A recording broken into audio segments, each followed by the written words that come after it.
in this fourth session, we will talk about how the New World crops such as chili, pumpkin, corn, tomato, potato, sweet potato reached Korea and how they influenced on Korean culinary life. And later, in the end of 19th century, the Chinese cabbage arrived to Korea, and now that will also change Korean culinary habit and culture. So that's what we will cover in this session. And it was during the mid and late Joseon Dynasty when these various new plants were introduced to Korea through China, Japan, and particularly the Ryukyu Island, which is Okinawa today. Because these countries were closer to Europe, or they were in the place where Europeans or Arabs would arrive. So Koreans learn about these new plants from the Americas through these countries.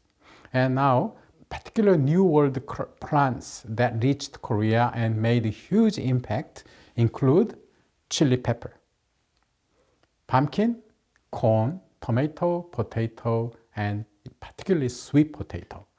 And not to mention tobacco, and particularly tobacco had a serious influence on not particularly culinary culture itself, but Korean health, I believe. And that happened between 16th and 18th century. And among them, sweet potato and potatoes occupy special place because they are all originated from Central and South America, and they were widely cultivated in Joseon, Korea since the late 18th century, and they helped the Korean population to grow and by saving millions of lives from famine. And sweet potato and potato, how they reached Korea and what impact they had. The sweet potatoes, it came to Asia by Spaniard, the people from Spain who went to America, and they introduced sweet potatoes to the Philippines because Philippines was the first colony of Spain in Asia. So Spanish brought sweet potatoes from Latin America to the Philippines, and from the Philippines it spread out to China, Ryukyu Island, and Japan. And Koreans learned this from Japan. And there are records that 1763, the Joseon delegates who went to Japan, on their way back from Japan, they saw on Tsushima Island, they saw this plant. And they were very impressed because the Tsushima people were growing sweet potato. It tasted good, and particularly sweet potato can grow in hilly area where rice or other crops could not be grown.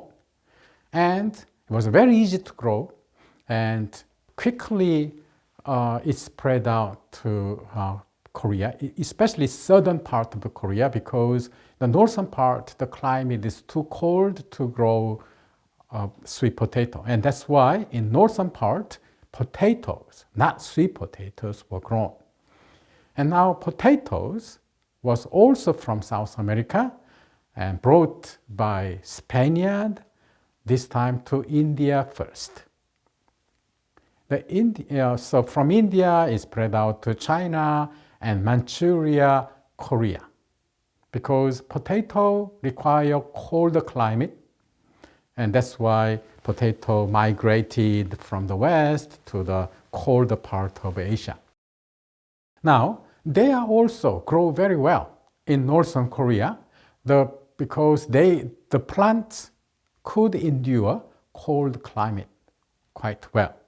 And so both potatoes and sweet potatoes, as I said, they helped Korean population to grow in the end of Joseon Dynasty. But of course, this was a global phenomenon. Everywhere in the world, by by 18th and 19th century, global population grow, and also economy developed and grow, and thanks to many of these food that came from South America. In this session, we covered the new plants that arrived from South America or Central America to Korea. And in our next session, we will particularly pay attention to chili pepper, which changed Korean culinary culture rather drastically.